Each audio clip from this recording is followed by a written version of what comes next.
pasti kamu temukan di akhirat. Yang terakhir saya beri contoh orang peminta-minta sa'il. Terus Sayyid Ali Zainal Abidin kalau ada orang minta-minta terus dikasih, misalnya dikasih ya 100.000 atau 50.000 atau 10.000 sesuai kemampuan yang memberi, itu marhaban biman hamala zadi ilal akhirat. Saya terima kasih gara-gara kamu minta uang saya jelas sudah sampai akhirat. Coba kalau di rumah belajar untuk hal yang tidak positif. Jadi bawaannya itu cara pandang itu rubah. Jadinya kalau kita ngasih uang di masjid, ngasih kiai atau ngasih fakir miskin, ya uang itu yang masih, bukan yang itu batas sodak kata fa'abuqaita, yang kamu berikan itu hakikatnya yang masih. Karena sudah ada kamu tak adik lagi, makanya disebut wakaf. Sebenarnya wakaf itu dulu secara makna lughat, saya ulangi secara lughat, maknanya itu sudah berhenti. Wakaf pun maknanya berhenti.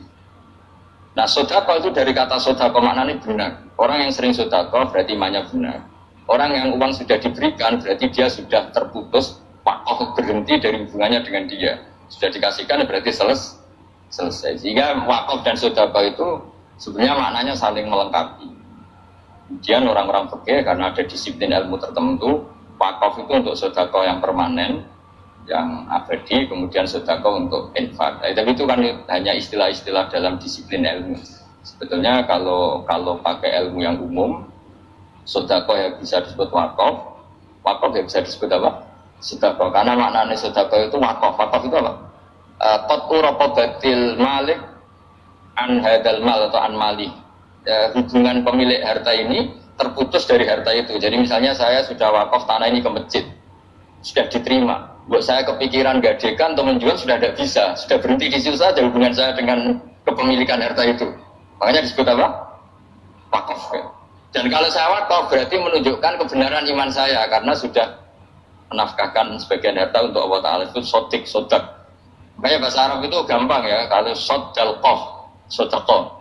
Orang kalau bayar mahar disebut sodak karena menunjukkan cintanya. Teman yang setia disebut sodik karena ya benar dalam berteman. Abu Bakar disebut as-siddiq karena sangat membenarkan kanjeng Nabi dan seterusnya dan seterusnya. Jadi begini ya, kalau dalam fikih Islam, misalnya ini ada di beberapa literatur fikih, di semua fikih, baik Mazhab Syafi'i, Hanafi, Hambali, di semua kitab fikih. Misalnya ada orang mau masuk Islam, terus konsultasi sama ustadz atau sama kiai, Pak saya mau masuk Islam, kamu nggak boleh ngambil sikap monggo ngeteh dulu gitu, atau apalagi jajak ngobrol dulu, karena 5 menit kita mempersilahkan ngopi dulu itu artinya dianggap kita membiarkan dia dalam keadaan kafir 5 menit dan kita dianggap ikut tanggung jawab. Sehingga di bab ada ulama yang ngebabkan itu sampai di bab murtad. Termasuk murtad adalah orang yang dimintai mensyahadatkan non-muslim kemudian disuruh ngopi dulu atau lebih. Karena dianggap pembiaran sekian menit masih berstatus kafir. Jadi ibaratnya gini ya, kalau kita mungkin baru bapak-bapak baru pakai celana pendek terus ada orang kecelakaan di jalan, saya tak pakai baju dulu nanti baru kamu saya selamatkan. Itu kan naif. Kalau begitu saja naif, apalagi orang yang kafir kemudian pas mau minta disyahadatkan kita bilang monggo mandi-mandi dulu, ngeteh-ngeteh. Berarti ada pembiaran sekian menit, dia masih berstatus. Artinya begini, kalau dia saat itu kok dimatikan oleh Israel berarti mati dalam status kafir dan kita ikut tanggung jawab karena harusnya bisa Islam andai kan kita mensyahadatkan saat itu juga. Jadi itu bab-bab yang dianggap ekstrim dalam kutubil fikih, bab-bab fikih. Makanya dalam kitab fikih saya berkali-kali ada non-muslim mau bersyahadat ke saya, itu saya bilang ke santri-santri saya, saat itu juga harus kamu ajarin semua pakai bahasa Indonesia. Yang penting status kafirnya apa? Tidak. Baru setelah itu ada hukum sosial ya, mungkin kita nawarin teh atau kopi atau apa. Makanya di sini dibabkan ke seseorang harus tergesa-gesa atau bercepat-cepat atau ngambil sikap bergegas untuk melakukan kebaikan. Terus ayat kedua yang dipakai Sayyidina bin Abi Salam itu begini. Ketika Allah mensifati orang munafik, status orang munafik itu apa? Wa idza qamu ila sholati qamu kusala. Mereka kalau dipanggil untuk sholat, dia berangkat tapi itu salah cara malas-malas. Sehingga untuk menunjukkan kita loyal sama Allah itu ya paling tidak ada sikap di atas rata-rata ya. Makanya ada sa'i ya, lari-lari kecil, tawaf juga disunatkan ada lari-lari kecil, disebut ar-romal itu lari-lari kecil. Untuk menunjukkan bahwa kita loyal sama Allah itu tidak sakobri kalau Jawa. Nah itu dibabkan sendiri. Jadi beda antara tergesa-gesa sama ekspresi serius. Jadi musyawarah itu ya kira-kira kan nggak mungkin lah kita dipanggil rektor atau kiai atau orang tua kita terus jalan leha-leha itu kan. Nah contoh yang diambil di sini begini. Ketika ada debat terbuka antara Fir'aun dan Musa, saya ulang lagi, ada debat terbuka antara Musa dan Fir'aun. Kan Nabi Musa datang ke Fir'aun. Lalu kata Fir'aun, ini asal-usul ayat ini, saya terangkan sejarahnya. Kata Fir'aun, lalu kalau kamu tidak nuhankan saya, Tuhan kamu siapa? Terus kata Musa, Rabbus samawati wal ardi, yang nuhani langit dan Fir'aun masih berkelit. Kalau Tuhan di bumi, setahu saya kemana-mana yang dituhankan saya, kata Fir'aun. Ma'alim tulakum min ilahi ghairi. Terus Nabi Musa masih ngendikan, ya sudah Tuhan yang nuhani langit. Terus Fir'aun manggil Haman itu arsitekturnya Fir'aun. Ya Haman ibnili surhal ali abdul asbab samawati fa'ataliya ila ilahi Musa. Haman bangunkan kami piramida yang tinggi. Saya ingin melihat Tuhannya Musa. Musa akhirnya mikir, karena kalaupun Fir'aun bisa naik ke langit tetap tidak bisa melihat Tuhan. Kita tahu Tuhan nggak bisa dilihat. Kita yang mukmin aja tidak lihat, apalagi Fir'aun rivalnya. Akhirnya Musa ganti argumentasi, yaitu argumentasinya Musa, Rabbukum wa Rabbu abaikumul awwal. Ini perlu diingat dan perlu saya sampaikan. Yang nuhani kamu dan yang menuhani leluhur kamu itu sangat memukul Fir'aun. Karena logikanya kalau Fir'aun itu Tuhan, berarti babanya dulu tambah Tuhan. Ini ada Tuhan terlambat. Jadi kalau Fir'aun Tuhan, berarti banyak tanpa Tuhan, karena zaman era mbahnya belum ada Tuhan. Karena perdebatan itu banyak pembawa Fir'aun yang mukmin. Wah ini Fir'aun nggak benar ini. Kalau dia Tuhan berarti babanya tambah.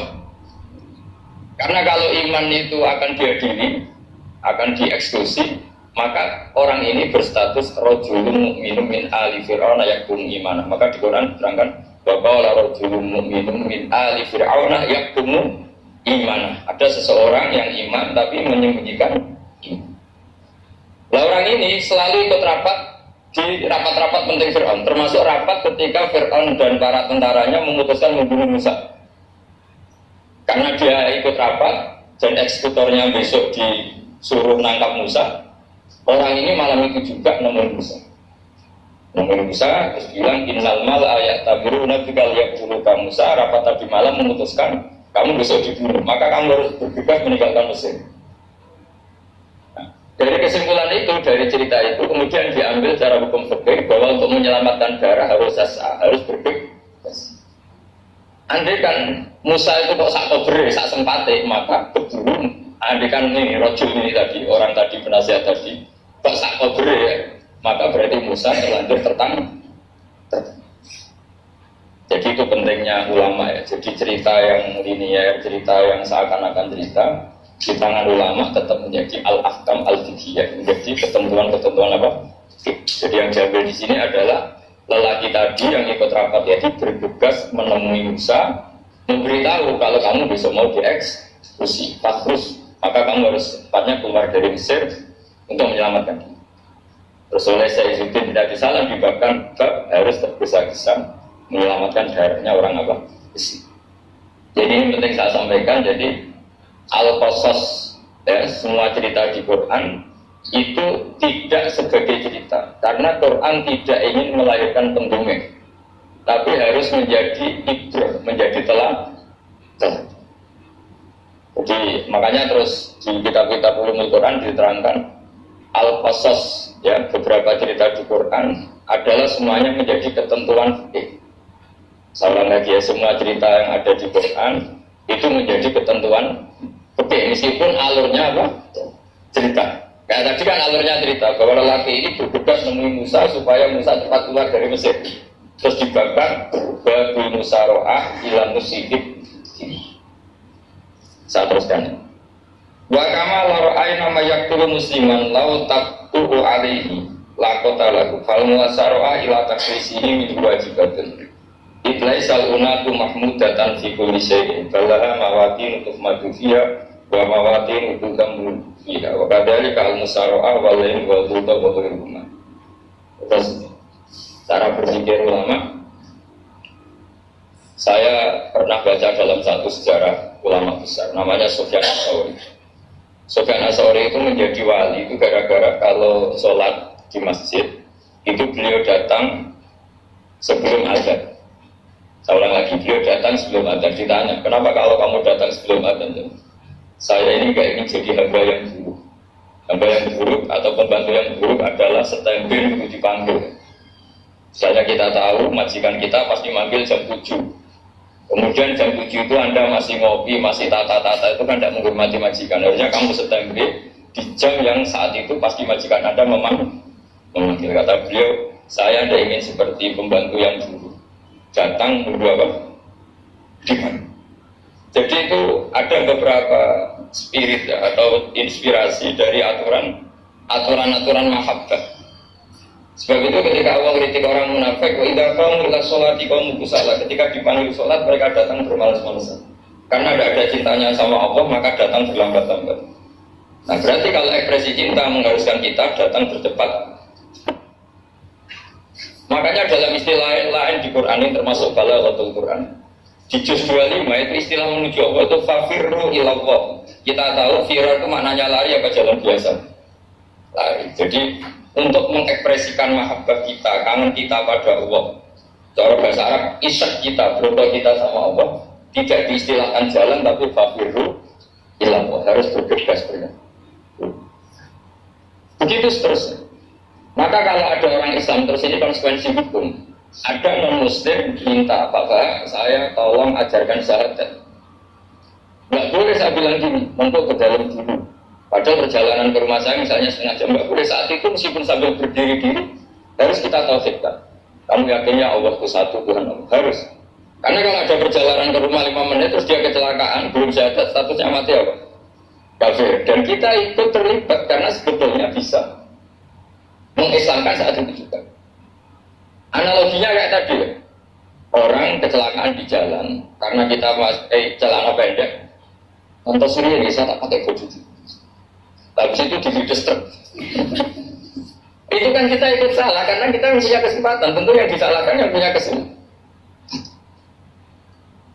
Karena merubah status dari potensi kelides truk menjadi sama sekali gak potensi kelides truk dengan kita ikutkan, meskipun kita dalam keadaan tidak ideal. Sama. Orang kafir yang mau masuk Islam itu umumnya kiai kan kadang sebagian disuruh mandi dulu, itu salah sih. Itu salah sekali. Sangat salah. Apalagi untuk seremonial di masjid, buat toko-toko itu begitu salah. Itu gak cuma salah, begitu salah. Jadi salah yang akut. Itu salah besar. Kalau seremonial monggo, tapi kalau mengislamkannya saat apalagi seremonial seminggu lagi nunggu tokoh terkenal, nunggu di syuting di luar itu. Perilaku show itu bukan mengislamkan itu. Makanya kita kadang itu kita yang sebagai peneliti fikih itu kadang itu enggak serbu. Masa mau Islam nunggu di masjid dulu, di syuting dan tokoh-tokoh itu salah. Itu sama dia kamu melihat orang kecelakaan mau menyelamatkan ini bawa tahun enggak. Entah di syuting dulu setengah mati. Jadi kita normal saja dalam Islam, sesuatu yang mendesak, yang emergensi ya perlakuannya harus cepat.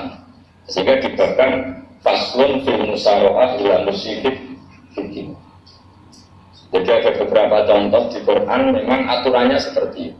Makanya semua redaksi Quran tentang menuju Allah diredaksikan fafirru. Makanya di bawah ada ekspresi romal jalan agak cepat. Di sa'i juga ada momen-momen kita harus romal berjalan cepat. Di beberapa aturan juga seperti itu. Ya saya ulang lagi. Di beberapa aturan Islam juga seperti itu. Nah sekarang efek di hukum haji, kita banyak baca literatur haji. Haji dalam aturan Islam itu wujuban tarafiyan, wajib yang tidak langsung mendesak. Kemudian semenjak ada fakta kita harus menunggu daftar tunggu. Itu kita sebagai ahli fikih itu gampang. Misalnya gini, saya umur 20 punya uang sekarang berapa? 25 juta ya. Saya umur 20 punya uang 25 juta. Saya jubur, ya butuh nikah, ya butuh macam-macam. Itu wajib daftar haji apa enggak? Karena kalaupun daftar nunggu 20 tahun. Nah sekarang kalau ada orang umur 50 tahun punya uang 25 juta, menurut Anda wajib daftar saat itu apa enggak? Mendaftar saja bisa gini gitu. Jadi kalau misalnya umur 50 ditambah 25 kan begini. Itu kalau orang sumpah sudah tetap mati gitu. Maka itu menjadi pertanyaan, apakah fikih ini kita rubah?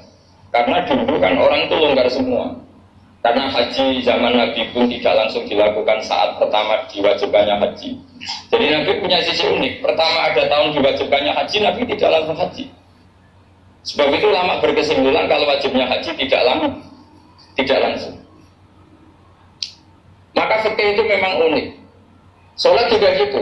Ada istilah begini dalam sholat. Watajibus sholat ala kulli muslimin wujuban muwassa'an. Di semua kitab fikih takbirnya seperti itu redaksinya. Wajib sholat dilakukan orang Islam wujuban muwassa'an, wajib yang ada longgarnya. Sehingga ketika zuhur jam 12 WIB kita dengar azan, boleh sholat setengah 1, jam 1, setengah 2, jam 2. Karena memang wujuban muwassa'an, memang ada batas akhir waktu misalnya sampai setengah 3. Nah problemnya begini, misalnya setengah 1 Anda pasti dipanggil majikan kamu yang diharuskan melakukan satu aktivitas, misalnya ada pilot, yang nggak mungkin sholat lagi di kokpit. Apakah status wujuban muwassa'an wajib yang longgar menjadi hilang karena setelah itu tidak ada kesempatan lagi sholat? Apa tetap kita sebagai ahli Islam yang agak balelo tapi alim, misalnya ya sudah tetap jadi pilot. Nanti kan ada aturannya sendiri, ada rukhsahnya sendiri, ada kemurahan sendiri kita sudah jadi pilot. Misalnya sholat tanpa harus menghadap kiblat, sholat yang tetap di perjalanan. Kira-kira Anda kalau jadi ahli fikih pilih mana? Pilih harus sholat di depan, apa tetap memberi kelonggaran? Gak apa-apa sholat sambil apa? Nyupir sambil pilotin apa sholat. Anda pilih mana? Karena kalau konstitusi ilmu itu memang harus ada, dengan tanda kutip ya, memang harus ada nakalnya. Kalau nggak nakal malah gak sah. Memang unik ilmu. Karena ilmu itu kalau dipaksakan lurus terus, itu nanti malah bengkok karena menghilangkan rukhsahnya Allah, kemurahan Allah. Tapi kalau dipaksakan rukhsah terus, murah terus, nanti dia menyepelekan hukumnya. Maka kita yang ahli fikih itu pusing. Misalnya saya sering ditanya, saya ini supir bis, kan musafir terus, berarti saya boleh nggak puasa terus pada Ramadan? Coba kalau Anda jadi ahli fikih mesti bingung. Mau boleh, ya boleh terus supaya orang nggak peduli sama Ramadan. Mau mengatakan wajib puasa, kayak nggak peduli dengan kemurahan Allah yang membolehkan musafir tidak puasa. Coba loh, Anda jangan jadi ekstremis yang saling bantah tok protes tok ini kan. Jadi memang mengkaji ilmu itu. Ya makanya dengan tanda kutip itu harus ada nakal. Tapi nakal yang baik bukan nakal. Nakal itu kalau bahasa Jawa itu kan tidak harus dosa. Seperti anak kecil, menek-menek itu, tuh bocah kok nakal. Padahal anak kecil menek itu haram enggak? Nah, malah orang tuanya yang bentak itu yang haram. Yang nakal betul ibunya yang bentak cerewet itu karena ibunya orang yang sudah mukallaf, sudah tua, salah langkah itu benar. Kalau anaknya menek aja itu ya, sebenarnya bahasanya tidak nakal, lucu. Lucu guys pinter jangan bisa mudah mijo harusnya diapresiasi. Tapi rata-rata ibu nakal macam jelas. Malah boe malah macam tabungan. Bapaknya marah tukang uras tabungan. Sebetulnya senakal-nakalnya anak kecil, nakal orang tuanya itu pasti. Karena ini sudah kena kitab, sementara anak-anak belum kena. Tak pernah punya tamu karena di tradisi dia itu sering punya tamu. Bapak ibunya itu putus sama dia, minta anaknya disuruh saling sama saya. Anak kecil kan nggak mau jalan-jalan terus. Mana? Tangan orang banyak tak marahin. Yang dosa itu kamu minta anak. Kalau anak kecil itu kena diskon rufi al-qalam an-salasin di antara aturan Islam apa? Tidak ada keharusan bagi 3 orang. 1 anak kecil sampai balik, 2 orang tidur sampai bangun, 3 orang gila. Artinya anak kamu tidak pernah kitab untuk sopan sama saya. Kamu yang pernah kitab baru sopan sama anak-anak. Dan ini ada Jawa itu kadang keliru. Jadi orang tua itu marah-marah memaksakan anaknya sopan. Padahal Allah memberi diskon anak kecil itu belum wajib sopan. Nggak apa-apa ada tamu naik kecil. Asal masih anak kecil. Makanya Rasulullah ketika beliau sholat sujud itu Hasan Husain itu naik. Cara Jawa Nabi itu tiga tumpahan. Semua riwayat mengatakan Nabi itu diam saja gak berani ngangkat. Sampai sahabat itu ada yang ngomong, ini Nabi sujud lama sekali ada apa? Jadi kita punya riwayat itu ya baru kayak sahabat yang agak nakal. Semuanya itu sujud, tapi bareng di atas rata-rata ada sahabat yang belakang ngomong, gak tahu itu sujud apa lama. Barokahnya itu ditemukan riwayat, orang putulnya. Karena Hasan itu naik di atas punggungnya apa? Nabi kan tidak ada yang ngomong, riwayat ini tidak ditemukan. Barokahnya ada yang ngomong itu mungkin. Kalau sekarang mungkin semua masjid ngomong. Karena orang sekarang jarang yang khusus. Kalau dulu hanya satu yang di belakang. Setelah itu nanti memberi penjelasan. Saya tadi sebetulnya harus mengakhiri sujud saya sesuai aturan umum. Tapi ada itu saya tak biarkan sampai dia puas naik turun saya. Sehingga dia turun baru sana. Filosofinya apa begini? Anak kecil satu pun tidak kena ditop. Dua, jangan sampai sholat itu jadi problem. Kalau Nabi nyentak Hasan, ngebentak. Putu orang boleh sholat atau tidak, maka sholat menjadi trauma. Gara-gara sholat bahasa minta saya. Lama-lama ini trauma dengan sholat karena jadi problem. Makanya saya termasuk kiai nggak berpendapat anak kecil nggak boleh di masjid. Sering kan anak kecil di masjid oleh khutbah rame. Saya termasuk setuju tetap boleh. Kalau dibentak di masjid maka dia trauma dengan masjid. Misal ke masjid dibentak. Lagi pula kadang-kadang orang tuh gaya-gaya nonton.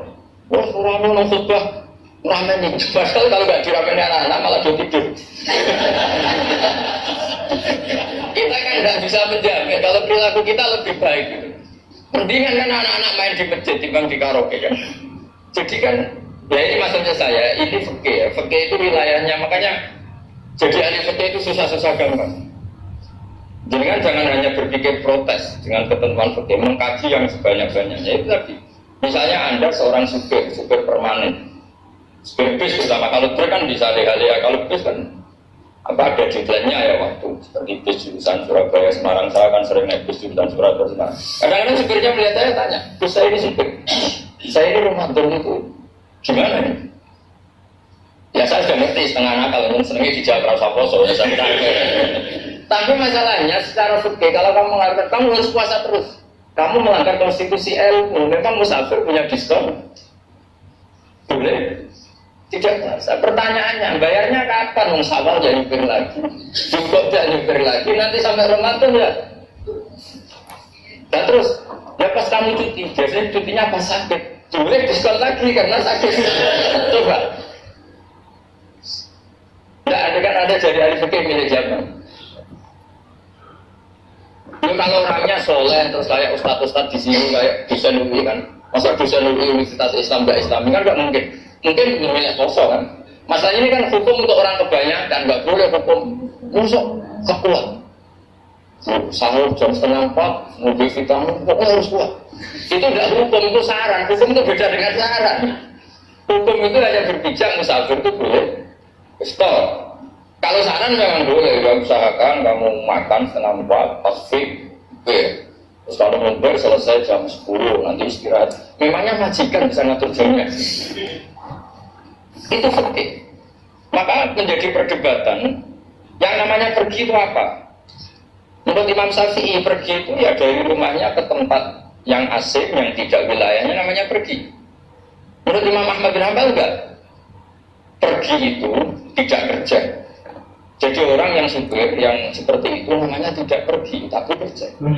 Tanyakan ke publik, misalnya jenengan ke UI, istri kamu atau suami kamu ditanya, istri kamu kemana? Kira-kira jawabnya bilang pergi jalan-jalan atau bilang kerja?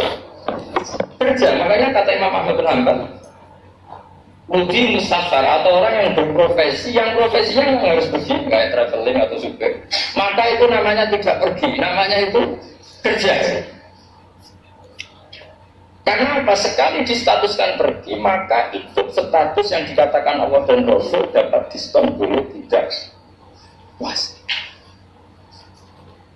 Maka terus kita debat tentang definisi. Nah definisi ini penting karena yang menjadikan hukum rubah itu definisi.